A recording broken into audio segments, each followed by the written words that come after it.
Okay, so now let's talk about collateralized loans. So I've mentioned these loans a number of times, and I want to go into a little more detail. So collateralized loans are really important for decentralized finance, and we will talk in some detail in the third course about the mechanics, in particular, how MakerDAO operates.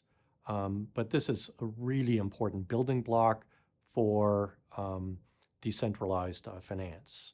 So, so basically, we will talk about different types of loans, including a little later on, we'll talk about a flash loan that has zero duration. And that's a sort of loan that doesn't require collateral, which is interesting. So the idea is that we don't know who the users actually are. And there's no credit check. So there's got to be, at this stage of DeFi, some collateral. So it is possible to do, and there are uncollateralized non-flash loan lending, but it involves another mechanism off-chain where some trust actually is involved. So again, in the Ethereum world, everybody is a peer, and people don't necessarily know who you are. Your credit score is not something that's relevant, but your collateral actually is. So there is something called foreclosure risk, or the risk that a loan goes under collateralized. Okay, so that will happen, especially if you've got very volatile collateral. And in decentralized finance, you could have volatile collateral. If you use Ethereum, that is volatile. If you use USDC, that's not volatile, but it's not obvious why you would use the USDC. So the collateral is going to be very important.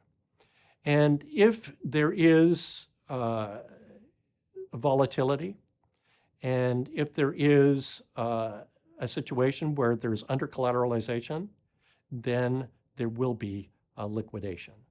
Okay, so it is very important that to maintain the integrity of the loan or whatever you're creating, that you don't violate the collateralization rules.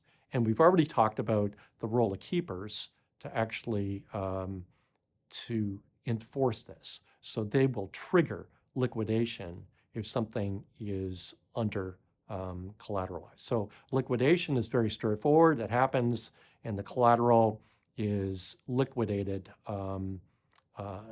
potentially in an auction or directly sold on a decentralized exchange. So the trigger is basically set by the governance. And as I mentioned earlier, this is not automatically done, that a keeper is involved. So this is a user that basically sees that there is a loan that's under collateralized, and they go and foreclose it. And they will get a reward for actually doing that. And as I mentioned earlier, also, the reward varies across different protocols. So it might be a straight fee, or it might be that the keeper gets to keep the residual if there's anything left over.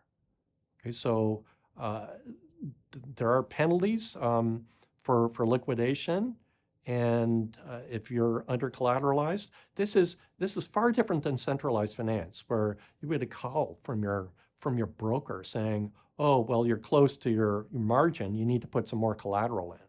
There's nothing like that. There's no broker calling you, asking you to do this. You need to do this on your own, monitoring your particular situation. If more collateral needs to be posted, then you better do it, or you'll be liquidated. Okay, so this is an important part. It's also interesting, and we'll talk about this in detail in the third course, that the collateralization can actually back a token. Okay, so this is what happens with DAI. This is what happens with other synthetic tokens.